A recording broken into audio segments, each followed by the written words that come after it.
The new Geometry Dash 2.2 trailer recently dropped and it had a lot to show off, so I'm going to do a quick rundown of what I noticed and my thoughts on the trailer. So we start off with the song for the new level Dash, and we get to hear a little bit more of the song than we've previously heard, and it sounds great.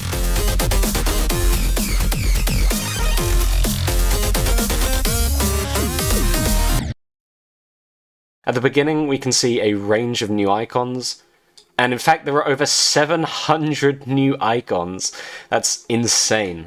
There are a ton of new ones shown in the trailer, so I won't be mentioning every single new one, but there's a lot. You can see a lot of them visible on the icon menu too, and you can even briefly see the tabs at the bottom of the screen for a split second, showing just how many cubes there are. The obscure GDFacts Twitter account pointed this out and realized that there could be up to 504 total cubes in Update 2.2, so that is crazy. One thing that has been pointed out is that there are 2 spider buttons. I imagine the second one is for the jetpack game mode that we've seen in platformer levels. This footage was probably recorded a little bit in advance using a beta version that just didn't have a new sprite for the button.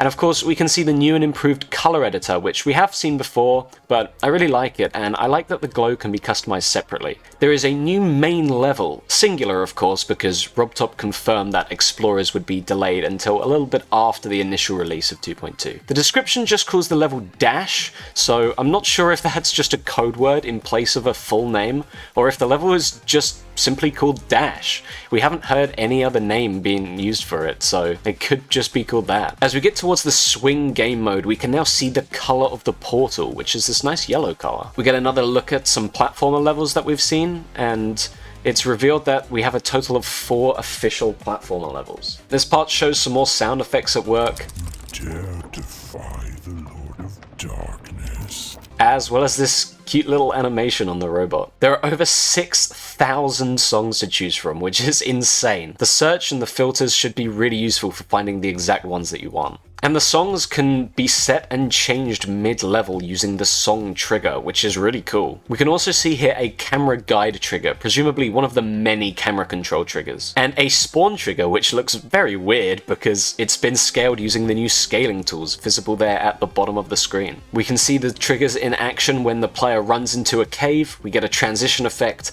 and then they appear in the new area. The backgrounds also change between these 2 areas, so that's really cool for creating different sections in your levels. The sound effects library is shown again. We've seen it before, but now we know that there are 13,000 sound effects. What's great is that Rob can add even more sound effects after 2.2 comes out without the need for more updates, since this is all server-side.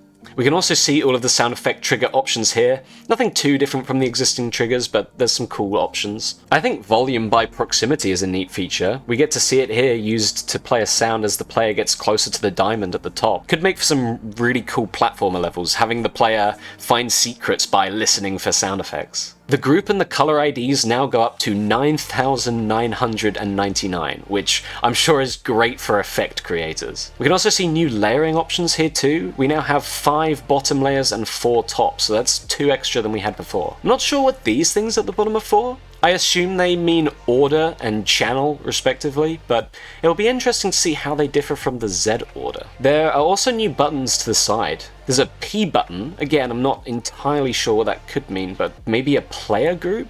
And then below copy and paste we now have an extra and an extra 2, no idea what they could be used for, and an animation button. And then we start to go through some new triggers. The description says there are over 80 new triggers.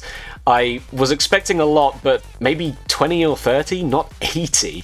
It looks like rotating gameplay will be controlled with a trigger. There's also a new orb shown in this section, which I'm gonna assume is a rotate gameplay orb. It does seem to be pointing to the left, so that could indicate the direction that it's gonna shift the gameplay to. Could be something else though. The particle effect trigger has also been shown before, so I won't go too into detail with all these options, but it is great to see how many of those options there are for really making the particles exactly how you want them to be. This will be great for adding extra details and atmosphere to levels like we see with the rain effect here.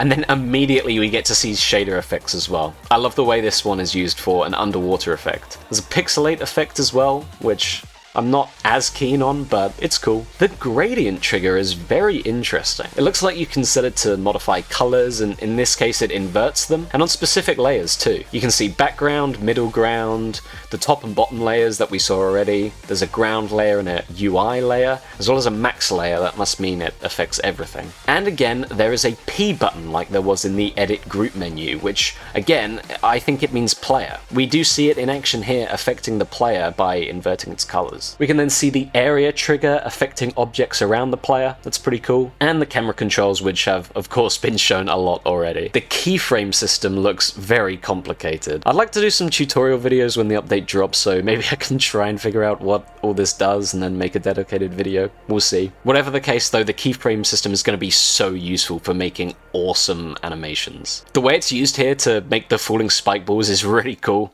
It could make for some really interesting platformer levels, I think. The auto build system was another thing shown in a 2.2 preview already, but it looks so amazingly useful. It seems like it takes a fair bit of setup, but it's probably really worth it for easily building long sections. The advanced follow looks really cool as well. Allowing for objects to rotate as they follow the player, that's a great feature. Could make for some great survival sections or boss battles in platformer mode. In the spawn trigger menu, the delay is shown to have some extra decimal places, so that's really useful for that extra precision when setting up timed triggers. Hopefully this is the case with all the other triggers, like movement and rotation, and then we get an entirely new menu for the trigger shown. Again, I won't dive into what this could all mean, but it should make using these triggers a lot easier, at least I hope. The video says remap spawn setups, so it seems like you can easily use a spawn setup from one group of objects on another group.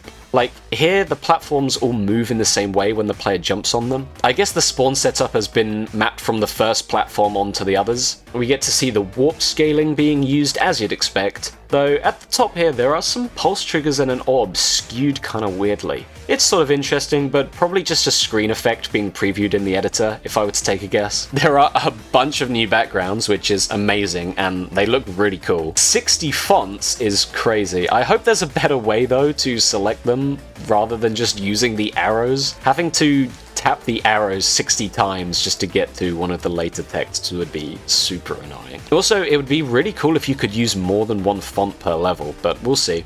You can also see behind the font selection in the level details that we have the middle ground option there. And then this looks like a level playlist. Being able to create lists of levels is a really cool feature, and the fact that you can include levels from other players is really cool too. Lists have their own likes and downloads as well. Also, the layout here is just great. All the levels are compacted down in the menu and it just looks really clean. The numbers on the likes and the downloads are abbreviated, which I just think is a really nice way to tidy things up as well. There's a new diamond shop, which is great because diamonds felt kind of like an unnecessary stat, and I have a lot of diamonds just stored up doing nothing. Rob also mentions in the description that there is another collectible called Moons. We'll have to wait and see how they work. Another new orb shop owned by The Mechanic, whoever that is. New chests opened by Demon Keys, which is great because I also have a lot of those that I need to put to use. And the tier 2 chests here look awesome. There's new video options involving FPS. Now, I'm obviously not a top player or even someone who beats enough hard levels to care about FPS a whole lot, so I won't discuss this in detail, but I'm sure others have their own opinions on how this affects the game. There are new shards to collect, so maybe new gauntlets to go alongside them. Rob did say that there are over 30 new gauntlets after all. And, well, that's it. We do get one final look at a new pixel art ground and background, as well as some more new icons, but yeah, overall, the trailer's incredible. Sure, it's a shame that the update has been delayed to November, but it seems to me like Rob is almost done with everything, so it shouldn't be too long of a wait. And of course, I wouldn't want a buggy or unfinished update to be released, so I'm fine with it being delayed. Really looking forward to it though when it does come out. When it does, I plan to be a lot more active with streaming and videos. I've taken some time off while waiting for 2.2, but I'm excited to start up again very soon. Make sure to follow me on Twitch where I'll be streaming, follow me on Twitter for updates, and subscribe for the new videos I'll be uploading. Thanks, and I'll see you all soon.